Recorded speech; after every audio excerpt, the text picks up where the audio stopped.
So I was born in Melbourne, but before my sister and I started school, my parents wanted us to have a country upbringing, so they moved us up to Wangaratta. It was a little bit by accident. As a female student in a rural high school, most teachers sort of tended to filter you towards the health or teaching professions. I'm competitive, so my marks were good enough, in fact, for me to get into medicine. So I actually had my interview to do medicine at Monash University and thought that I stuffed my interview up. So I changed all my preferences and put law science down for everything. I was a pretty angry teenager, and I had like this social justice anger about me that I hated seeing things that I didn't think was fair. I think from where I started from, I had this concept that I wanted to help people do things that they couldn't do for themselves, or that I could fight, social justice causes. I was 29 because I bought the firm 1 week before I turned 30.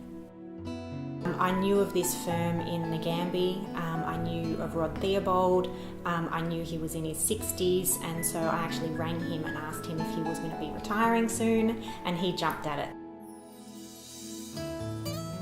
In some respects it's harder being a female, mainly harder getting recognition than anything. For the last 3 years of my degree, I worked as a parole officer. So that gave me a whole lot of case management experience. I did drug and alcohol training, I did domestic violence training, I did sex offender training, I did court reporting.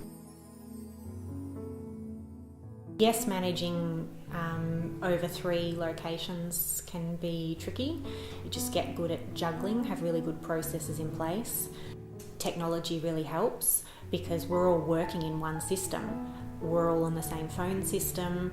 I can see what someone is doing in Romsey from wherever I am. Same in Ngambie, I can see, what's coming in. So it is one of my values to try and be generous with my time.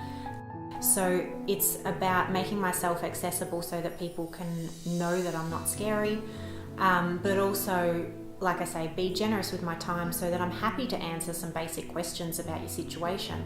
But if it gets too complex, then obviously it's going to be something that I have to help you work with. I want to get messages out there consistently. And so Facebook's the easiest way to do that. So social media, most people are on Facebook.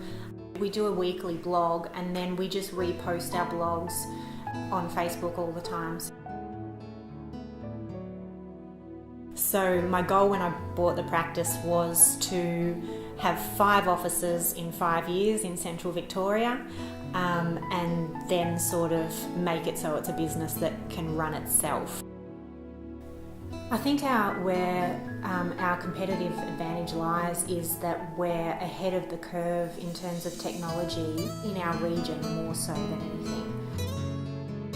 So we're bringing high quality legal work to the country where it should be available, and we're also doing it in a way that is fast and can communicate just like any firm in Melbourne.